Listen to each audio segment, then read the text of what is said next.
हार हो जाती है जब मान लिया जाता है। हार तब हो जाती है जब मान लिया जाता है और जीत तब होती है जब ठान लिया जाता है। अब हवाएं ही करेंगी रोशनी का फैसला, जिस दिए में जान होगी वो दिया रह जाएगा और जिस दिए में जान नहीं होगी वो दिया बुझ जाएगा।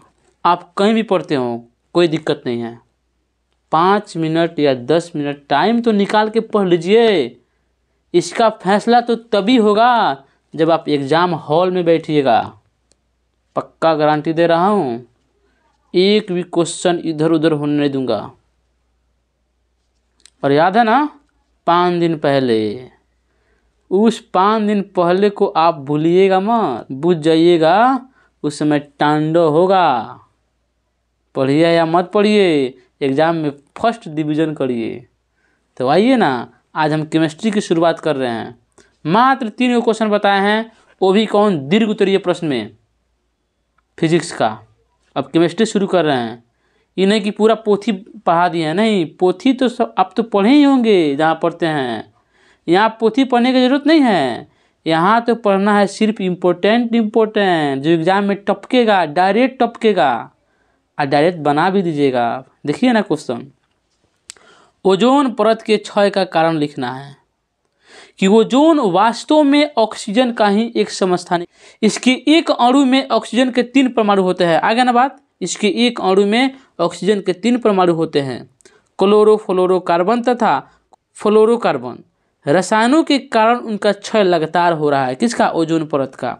ये रसायन जो है वायुमंडल के ऊपरी क्षेत्रों में उपस्थित ओजोन के साथ अभिक्रिया करके उसका अवक्षय करते हैं। विरंजक चूर्ण क्या है, इसका रासायनिक नाम, सूत्र एवं उपयोग लिखें। वीडियो को लास्ट तक देखिएगा तभी फायदा होगा, बता दे रहे हैं। वीडियो को 1-2 क्वेश्चन पढ़ के छोड़िएगा तो हम उसका जिम्मेवार नहीं है। विरंजक चूर्ण क्या है? कैल्शियम और ऑक्सीजन और क्लोरीन का क्या है? यौगिक है। समझ गए? CaOCl2 विरंजक चूर्ण का क्या है? फॉर्मूला है। अब आ जाइए, इसे चूने का क्लोराइड भी कहते हैं। क्वेश्चन पूछता है कि चूने का क्लोराइड किसको कहते हैं, तो विरंजक चूर्ण को कहते हैं। इसमें ऑब्जेक्टिव क्वेश्चन भी बनेगा। अब देखिए, इसका रासायनिक नाम क्या है? कैल्शियम ऑक्सीक्लोराइड है, बताया ना, CaOCl2 होता है इसका फॉर्मूला। इसका उपयोग कहाँ होता है? तो इसका उपयोग कीटाणुनाशक के रूप में जल को शुद्ध करने में होता है। इसका उपयोग लॉन्ड्री में क्या होता है? विरंजन के लिए भी होता है। अब ये हमारा 3rd नंबर क्वेश्चन है जो काफ़ी इंपॉर्टेंट है। देखिए, मेंडलीफ के आवर्त सारणी के विसंगतियों को लिखना है। ये हमारा 3rd नंबर क्वेश्चन है कि मेंडलीफ के आवर्त सारणी के विसंगतियों को लिखना है। तो मेंडलीफ के आवर्त सारणी के निम्नलिखित दोष है। एक में है हाइड्रोजन का स्थान। देखिए, हाइड्रोजन की संयोजकता कितनी होती है? 1 होती है, और यह क्षार धातु से क्या करता है? कुछ समानता रखता है, इसीलिए इसे क्षार धातु के साथ आवर्त सारणी के वर्ग 1A में रखा गया है। इसका क्या है? एक विसंगति है। 2 में देखिए, समस्थानिकों का स्थान। मेंडलीफ के आवर्त सारणी में तत्वों के समस्थानिकों के लिए स्थान नहीं है। ये भी क्या है? मेंडलीफ के आवर्त सारणी की एक विसंगति है। 3rd नंबर है कि तत्वों का व्युत्क्रम स्थान, उल्टा स्थान। मेंडलीफ के आवर्त सारणी में कुछ अधिक परमाणु द्रव्यमान वाले तत्व कम परमाणु द्रव्यमान वाले तत्व के पहले रख दिए गए थे, जबकि अधिक परमाणु द्रव्यमान वाले तत्व को कम परमाणु द्रव्यमान वाले तत्व के बाद रखना चाहिए था। मान लीजिए 1 के बाद में 2 होता है कि 2 के बाद 1 हो जाएगा। यही गलती किया था कौन? मेंडलीफ के आवर्त सारणी। ऐसे धातु का एक उदाहरण दें जो कमरे के ताप पर द्रव हो। अब बताइए, और दूसरा का में है ऊष्मा का कुचालक हो। तो पहला का आंसर क्या हो जाएगा? पारा।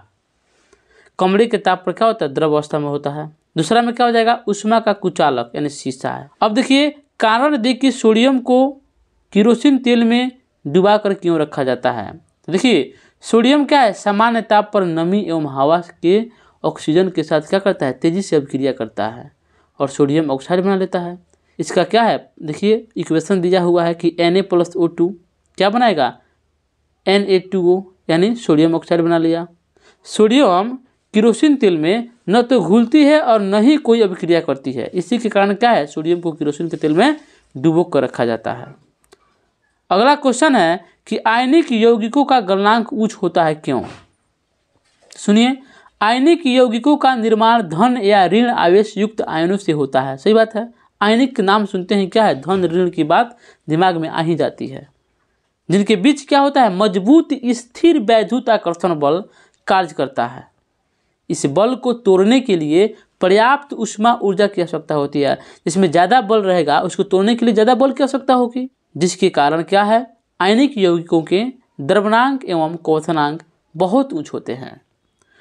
अब आइए हमारा क्वेश्चन नंबर 7 शुरू होता है कि H+ आयन की सांद्रता का विलयन की प्रकृति पर क्या प्रभाव पड़ता है। देखिए, विलयन में हाइड्रोजन आयनों की उपस्थिति इसे अम्लीय बना देती है। यदि विलयन में H+ आयनों की सांद्रता बढ़ती है तो क्या होता है, यह विलयन को प्रबल बना देता है। आइए इसी के साथ हमारा लास्ट क्वेश्चन है कि प्लास्टर ऑफ पेरिस की जल के साथ अभिक्रिया के लिए एक समीकरण देना है। तो देखिए, प्लास्टर ऑफ पेरिस, इसका सूत्र क्या होता है, CaSO4 H2O। यहाँ हाफ के जगह पर 2 लगा देंगे ना तो जिप्सम का फॉर्मूला बन जाता है। देखिए, प्लास्टर ऑफ पेरिस जल के साथ अभिक्रिया करके CaSO4 × 2H2O यानी जिप्सम बनाता है और लगभग आधे घंटे में जमकर ठोस बन जाता है। इसका अभिक्रिया आपके सामने दिखाया गया है, आप यहाँ देख लीजिए, नोट कर लीजिए।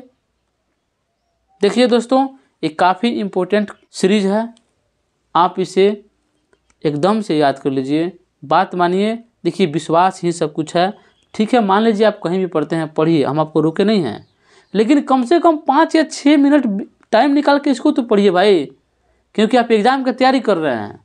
जब तैयारी कर रहे हैं तो तैयारी का मतलब तो यही होता है, पढ़िए पढ़िए, पूरा पोथी पढ़ने से कुछ नहीं होगा। इम्पोर्टेंट क्वेश्चन को पढ़िए और एग्ज़ाम में जाकर हल्का मचा दीजिए। तो चलिए, फिर कल हम 9 नंबर क्वेश्चन से आपको मुलाकात कराएंगे। तब तक चलते हैं। जय हिंद, जय भारत।